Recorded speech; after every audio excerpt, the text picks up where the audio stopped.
Beralih ke informasi lain, pemirsa, Kapolsek dan Kanit Reskrim Polsek Baito dicopot terkait dugaan uang damai dan penangguhan kasus guru honorer Supriyani. Kedua pejabat tersebut saat ini menjalani pemeriksaan Propam Polda Sultra terkait pelanggaran kode etik dan disiplin.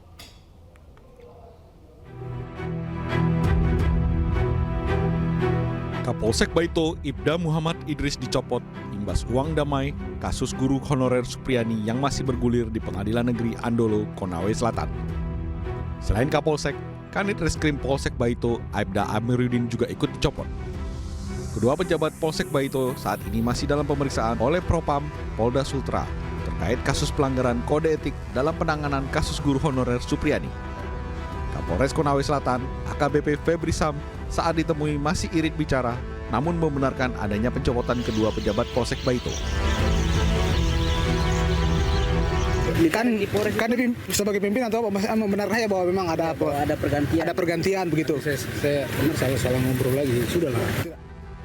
Diketahui, Ibda Muhammad Idris dan Ibda Amiruddin meminta uang sebesar 50 juta kepada Supriyani dengan alasan untuk menghentikan kasus dugaan kekerasan pada salah satu siswinya yang juga anak polisi yang bertugas di Polsek Baito.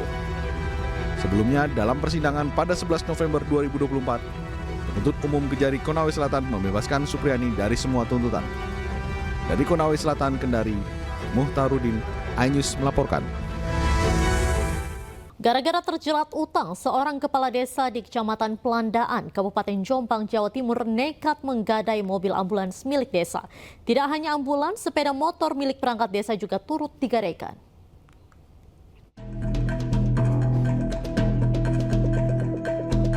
Satu bulan sudah mobil ambulans milik desa Kampung Baru Kecamatan Pelandaan, Kabupaten Jombang terparkir di rumah salah seorang warga. Mobil ambulans tersebut telah digadaikan oleh Kepala Desa Kampung Baru sebagai jaminan atas utang sebesar 10 juta rupiah. Awalnya Kepala Desa menggadaikan motor milik istrinya kepada warga tersebut. Namun, motor diambil oleh istri, sehingga warga penerima gadai terpaksa mengambil mobil ambulans sebagai jaminan utang. Tidak hanya ambulans, sebelumnya motor milik salah satu perangkat desa juga digadaikan oleh Kepala Desa dan sampai kini belum dibayar.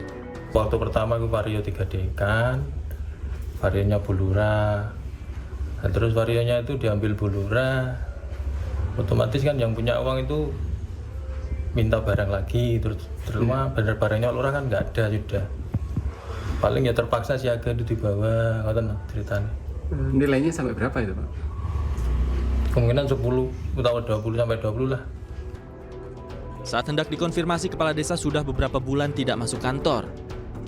Atas kejadian ini, pihak Dinas Pemberdayaan Masyarakat Desa Kabupaten Jombang akan memanggil Kepala Desa yang bersangkutan untuk dimintai keterangan. Dari Jombang, Jawa Timur, Muhtar Bagus, iNews melaporkan. Polisi memeriksa 8 orang saksi dalam kasus siswa SMA di Surabaya yang dipaksa minta maaf dengan bersujud dan menggonggong. Namun demikian, polisi belum menetapkan tersangka dalam kasus ini. Ya, ini minta maaf. Minta maaf. Ayo minta maaf dan minta maaf. Sujud. Sujud dan sujud. Udah enggak apa-apa dan sujud. Sujud. Sujud dan enggak apa-apa. Sudah ayo biar selesai. Menggonggong. Menggonggong. Menggonggong dan apa? Biarin. Biarin Pak, biarin. Polisi menyelidiki dugaan perundungan terhadap siswa SMA swasta di Surabaya, Jawa Timur yang dipaksa meminta maaf dengan cara bersujud dan menggonggong. Dalam kasus ini, polisi telah memeriksa 8 orang saksi, namun belum ada yang ditetapkan sebagai tersangka. Polisi juga menjelaskan dalam kasus ini pihaknya menyarankan untuk melakukan mediasi, namun pihak sekolah yang menjadi korban mendesak polisi melanjutkan kasus ini.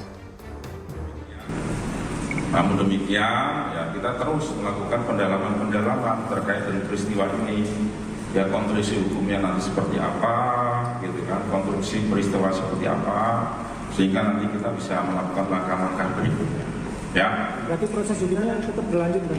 Ya, proses hukumnya tetap berlanjut. Iya, tetap berlanjut. Ini kan juga bukan anak kan, orang dewasa. Kan? Ya, nanti tetap kita lanjutkan ya proses ini. Cuman sekali lagi tadi, ya kita ultimum remedium lagi. Ya ini menyangkut masa depan anak. Jangan sampai anak itu terganggu gara-gara peristiwa ini. Pihak keluarga ES yang dipaksa meminta maaf dengan bersujud dan menggonggong menyebut kejadian berawal dari candaan ES yang menyebut EMS lucu karena memiliki rambut seperti anjing pudel. EMS melapor ke orang tuanya, Ivan Sugianto, hingga terjadi keributan di depan SMA tempat ES bersekolah pada akhir Oktober lalu.